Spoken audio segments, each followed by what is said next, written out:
Governor Greg Abbott wants to fund some new tech in Texas. In a statement to Congress Thursday, he asked the Senate to pass the CHIPS Act. It would invest $50 billion into manufacturing of semiconductors in the U.S., and many of them here in Texas. Joining me in studio is 6 News reporter Meredith Haas with some more information on this and the bill. Meredith?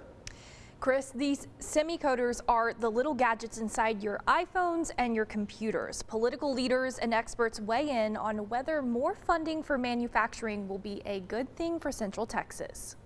This has been a 2-year-long project of mine, a bipartisan project, recognizing after COVID-19 the vulnerability of many of our supply chains. Senator John Cornyn says 90% of semiconductor chips are manufactured overseas. The reason for that is it's 30% cheaper to buy or to build a manufacturing fab in Asia than it is in the United States. Governor Greg Abbott says Samsung is ready to build 11 semiconductor factories between Austin and Taylor. Experts like Roger Kay with Endpoint Technology say Texas is the best place for these chip manufacturers to come.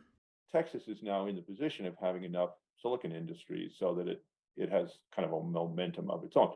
In Central Texas, they have land, they have people who know what's up, and so on. There's also some things about shipping. You're central in the U.S. Kay says as more funding comes in and the industry expands past Austin, it will take off and benefit Central Texans. He says not only will other industries move in, but jobs won't be hard to find either. So if AMD lays people off, Samsung will pick them up. Texas doesn't have many regulations in place for manufacturers, so Kay says there will need to be a plan to manage the waste. A relaxed regulatory regime may not pay as much attention to how those materials are managed, but they ought to. Senator Cornyn says in the end, the benefits outweigh the risks.